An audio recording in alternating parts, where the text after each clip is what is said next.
Hello friends, welcome to தேன் சுவை kitchen. இன்றைக்கி நம்ம கிச்சனில் ரொம்பவே சூப்பரான ஒரு கிரிப் கேக் எப்படி செய்கிறது அப்படின்னு பார்ப்போம். இதுக்கு baking soda, oven, baking powder என எதுவுமே தேவையில்லை. வெறும் 3 பொருட்களை வச்சே நம்ம ஈஸியாக வீட்டில் சூப்பராக செஞ்சிடலாம். இதை நீங்கள் 1 வாரம் வரைக்கும் ஸ்டோர் பண்ணி வச்சு சாப்பிட்லாம். இந்த குவாரண்டைன் டைமில் இது உங்களுக்கு ரொம்பவே ஸ்நாக்ஸுக்கு யூஸ்ஃபுல்லாக இருக்கும். வாங்க இது எப்படி செய்கிறதுன்னு பார்ப்போம். இப்போது இந்த மாதிரி ஒரு பேனில் நான் 5 முட்டை உடச்சி ஊற்றிக்கிறேன். இன்றைக்கி பார்த்திங்கன்னா நான் 2 கேக் செய்கிற அளவுக்கு நான் எடுத்திருக்கேன். இப்போது இதில் 250 கிராம் சீனி, அதாவது சர்க்கரை சேர்த்துக்கலாம். எந்த அளவுக்கு சர்க்கரை சேர்க்குறீங்களோ அந்த அளவுக்கு கரெக்டாக நம்ம மைதா மாவும் சேர்க்கணும். முட்டை, மைதா மாவு, சர்க்கரை இது 3 போதும். இப்போது இது கூட கொஞ்சமாக உப்பு சேர்த்துக்கிறேன். சேர்த்துட்டு நல்லா ஒரு விஸ்கை வச்சு மிக்ஸ் பண்ணி விடுங்க. ரொம்ப மிக்ஸ் பண்ணணும் அவசியம் இல்லை, ஏன்னா நம்ம பீட்டர் வச்சு தான் நம்ம மிக்ஸ் பண்ண போகிறோம். உங்கள்கிட்ட எலக்ட்ரிக்கல் பீட்டர் இல்லைன்னா நீங்கள் மிக்சியில் கூட நல்லா அரைச்சி எடுத்துக்கலாம். இப்போது பீட்டரை வச்சு நல்லா ஒரு 2 நிமிஷம் நல்லா அடிங்க.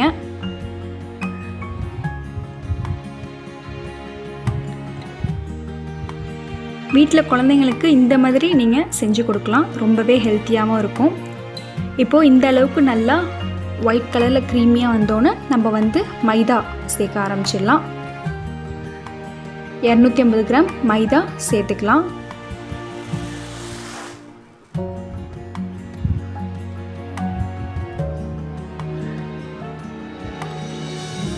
இப்போது இதையும் நல்லா மிக்ஸ் பண்ணி விட்டுட்டு எலக்ட்ரிக்கல் பீட்டரை வச்சு நம்ம அடித்து எடுத்துக்கலாம். நல்லா அந்த மிக்சர் சாஃப்டாக இருக்கணும், நல்லா க்ரீமியாக இருக்கணும். அப்போ தான் கேக் நம்மளுக்கு நல்லா வரும்.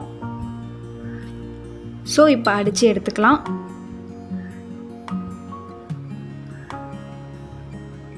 மிக்சியில் அடித்து எடுத்திங்கன்னா நீங்கள் 2 பேட்சாக போட்டு அடித்து எடுத்துக்கோங்க. இப்போது அவ்வளோதான், சூப்பர் டூப்பர் க்ரீமியாக வந்துருச்சு நம்மளோட கேக் பேட்டர். இப்போ இது கூட ஒரு 2 டேபிள் ஸ்பூன் வெனிலா எசன்ஸ் சேர்த்துக்கலாம். உங்கள்கிட்ட வெனிலா எசன்ஸ் இல்லைன்னா ஜஸ்ட் ஏலக்காய் பொடி மட்டும் நீங்கள் சேர்த்துக்கலாம். இல்லை வேறு ஏதாச்சும் உங்களுக்கு ஃப்ளேவர் வேணும்னா நீங்கள் டபுள் லேயராக கூட பிரித்து எடுத்து நீங்கள் வேறு ஃப்ளேவர்ஸ் சேர்த்துக்கலாம். இப்போது இது கூட ஒரு 2லேருந்து 3 ஏலக்காய் பொடி சேர்த்துக்கலாம்.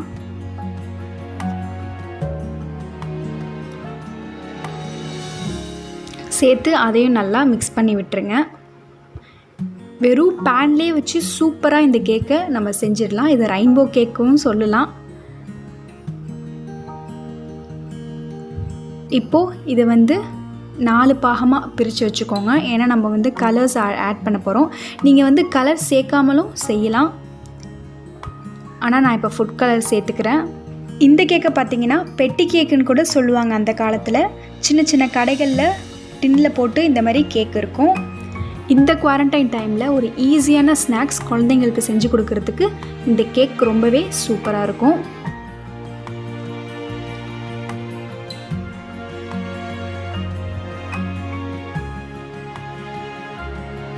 இப்போ இதை நல்லா மிக்ஸ் பண்ணி விட்டுருங்க.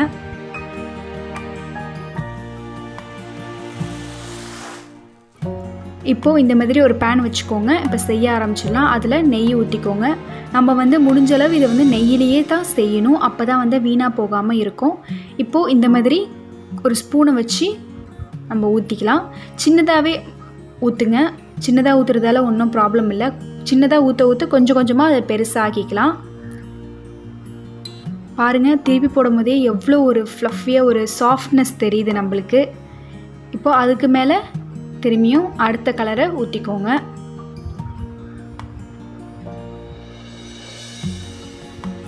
ஊற்றும் போது இந்த மாதிரி ரவுண்ட் ஷேப்பில் சுற்றி கொஞ்சம் கொஞ்சமாக பெருசாக ஊற்றிக்கிட்டே வாங்க. இப்போ கரெக்டாக ஒரு கேக் டெக்ஸ்சருக்கு வந்துடும். சுற்றி நெய் விட்டுக்கோங்க. நம்ம வெறும் முட்டை, பேக்கிங் பவுடர் பேக்கிங் சோடாலாம் இல்லாமல் வெறும் முட்டை மாவு சர்க்கரை இது மட்டும் தான் சேர்த்து செஞ்சுருக்கோம். நீங்கள் பயப்பட வேணாம், இதுவே ரொம்ப சாஃப்டாக கேக் வரும். நம்மளுக்கு வந்து அதெல்லாம் சேர்க்கணுன்னு அவசியமே இல்லை.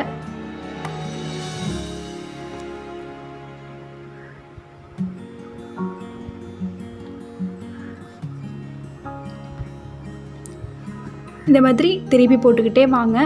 ரொம்ப மொத்தமாக ஊற்றணுன்னா வேணாம், 2 பாகமாக பிரித்து ஊற்றிக்கோங்க. ஓரளவு மொத்தம் வந்ததுக்கப்புறம் ஒரு ஒரு 4 கலர் இருக்குன்னா அது வந்து டபுள்ஸ் டைம் ஊற்றினா போதும். அதாவது 8 ஸ்லைசஸாக போட்டால் போதும், அதுவே கரெக்டாக இருக்கும். அதுக்கு மேலே நீங்கள் மொத்தமாக ஊற்றினீங்கன்னா சப்போஸ் வந்து வேகாமல் இருக்கும். நீங்கள் வந்து டபுள் லேயராக இந்த மாதிரி ஊற்றி 2 கேக்காக செஞ்சு நீங்கள் நடுவில் ஃப்ராஸ்டிங்லாம் வச்சு கூட பர்த்டே கேக்கை கூட நீங்கள் ரெடி பண்ணலாம். வீட்டில் சூப்பராக ரெடி ஆகிடும்.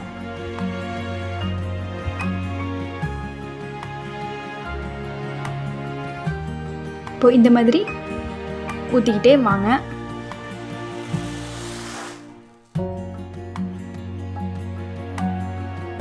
இப்போது ஃபைனலாக பாருங்கள், இந்த மாதிரி சூப்பராக நம்மளோட கேக் வந்துருச்சு.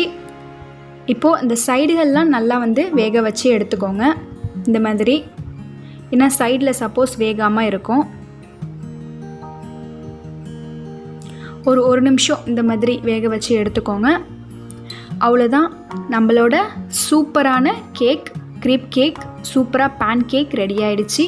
இதை நீங்களும் வீட்டில் ட்ரை பண்ணி பாருங்கள். ரொம்பவே பாருங்கள் லேயராக அழகாக கலராக சூப்பராக அட்ராக்டிவாக இருக்குது. இந்த கேக்கை நீங்கள் செஞ்சு டீ டைம் ஸ்நாக்ஸ்க்காக வச்சுக்கலாம்.